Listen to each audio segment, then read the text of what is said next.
Hey everyone. So I know I haven't been able to frequent lately. I meant to do a video kind of earlier than this. And I would like to say that I've just been busy, but I really haven't been. I've been kind of furloughed from my current full-time job, and I've just been working on schoolwork a lot, mostly philosophy. And I'm just really bad at procrastinating. Like, I am so bad at procrastinating that I actually have a book on procrastinating, the procrastinator's guide to getting stuff done, and I got this maybe 5 years ago. Have not finished reading it. I kind of made the mistake of flipping to the section that talks about the good things about procrastinating and why you procrastinate and how it can actually be positive and such. And I kind of stopped there. Probably shouldn't have had a section on that in the book. Just saying. Um, so that being said, I wanted to talk about the 1200 relief check that we're expected to get, or at least that some of us are expected to get per person. There's some caveats to that.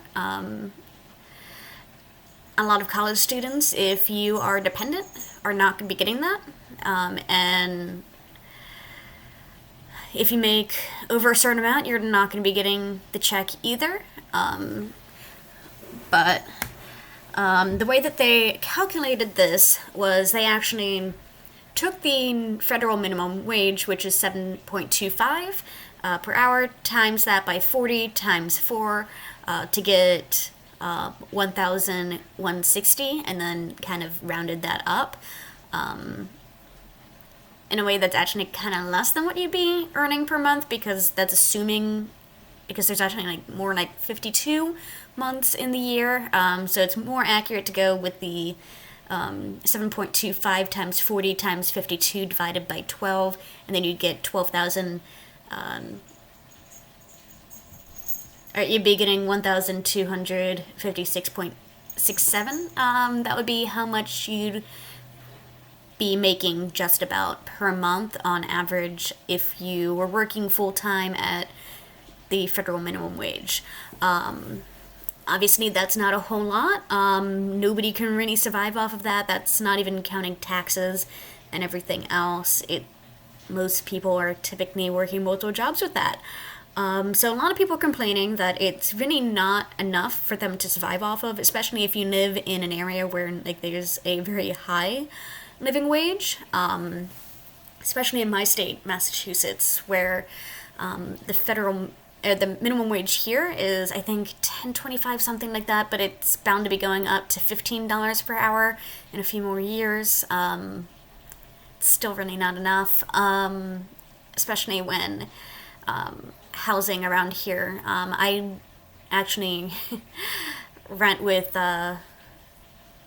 four or three roommates here, and our rent is kind of high.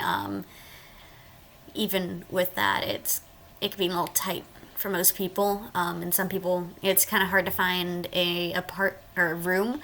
Even just renting a single room for less than $800 a month, it's difficult to find that. So let's look at the numbers a little bit. So in 2018, we had about 1.7 million workers that are earning under or at the federal minimum wage of $7.25. In about 29 states, including DC, have a higher minimum wage than the federal minimum wage.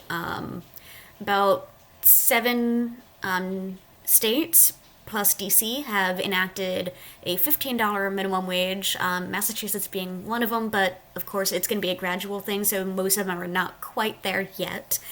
And about 42.4% of Americans earn less than $15 an hour. I will be putting the links to these statistics down below.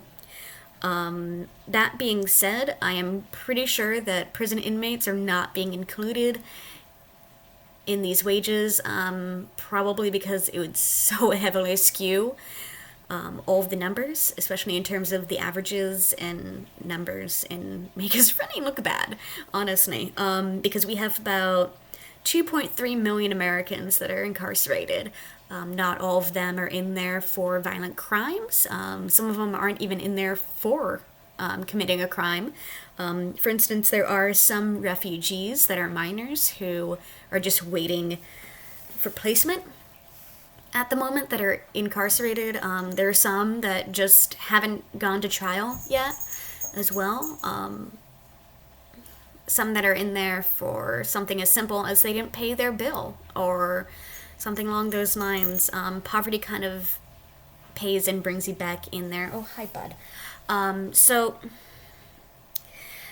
that being said, there's a lot of people that are in prison that are earning $0 to $2 an hour. Some of them are earning only like a few dollars per day. And there's a reason why they actually... Hey, bud, stop biting. There's actually a reason why some of them do actually earn money in there. Part of it is because they do need to... Buddy, can I help you? Can I help you? Because they... Buddy, because they do need to earn some amount of income in order to actually pay for various things within the prison. Things like, tampons, pads, toilet paper, sometimes some snacks, even visitation time, because some of them are actually getting charged to be able to speak with people in prison. Okay, buddy, I'm kicking you out because you're being rowdy. And I know you want to play. I know you want to play, bud. But this is too much. This is too much. We're going out there. Naughty kittens go out there. Okay. Sorry about that. So,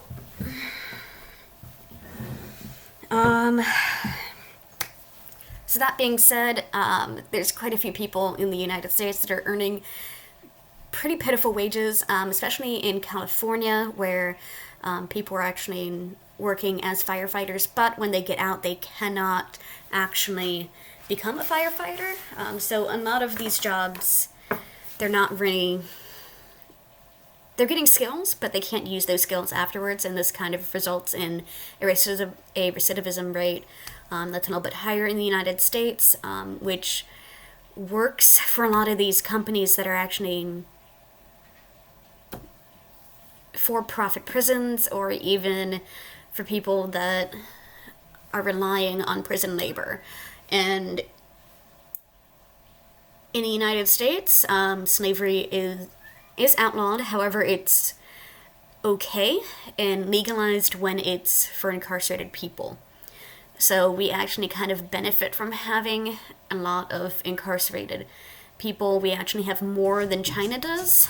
And in some ways, China's actually a little bit better. They also have paid maternity leave, unlike us.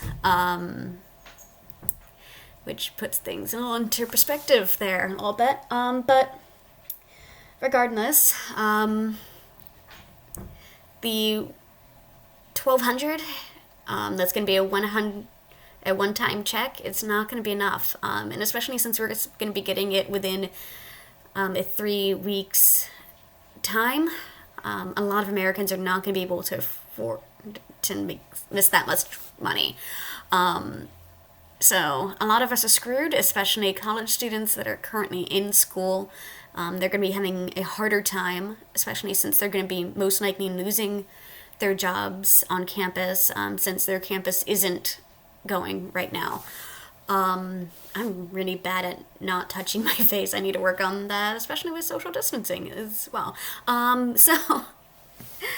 That being said, I hope we learned something. I'm going to be putting down the statistics and such down below. If you like this, just please like, subscribe, share, comment.